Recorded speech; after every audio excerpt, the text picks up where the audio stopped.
Nearly 30 million people in the UK who bought an Apple or Samsung smartphone between 2015 and 2024 may be entitled to about £17 if the consumer campaign group, which is successful in a case against US tech giant Qualcomm.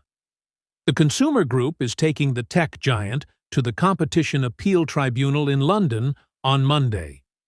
The trial between Which and Qualcomm is expected to last 5 weeks.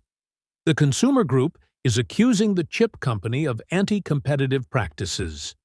It claims the firm forced Apple and Samsung to pay inflated prices and licensing fees for essential handset components, which then pushed up the cost of those smartphones for consumers.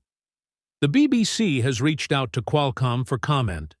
The trial starting on Monday will focus on whether Qualcomm held market power and, if so, whether it abused a dominant position.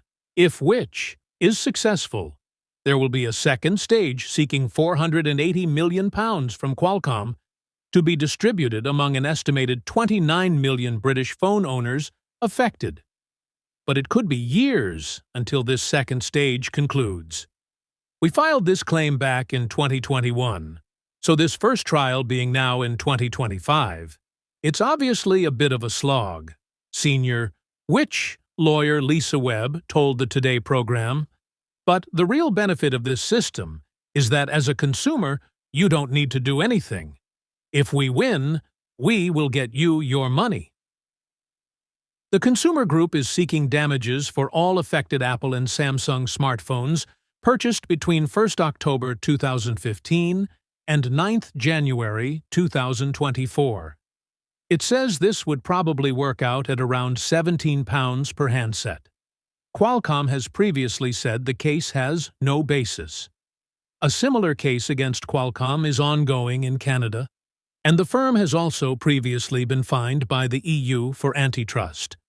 Annabel Hult, chief executive of Which, said, "This trial is a huge moment. It shows how the power of consumers, backed by Which, can be used to hold the biggest companies to account if they abuse their dominant position." Qualcomm is one of the world's biggest producers of smartphone chips and has faced allegations about anti-competitive behavior before. The Federal Trade Commission in the United States sued the firm for unfair practices in the way it licensed its technology back in 2017. But had its case dismissed in 2020.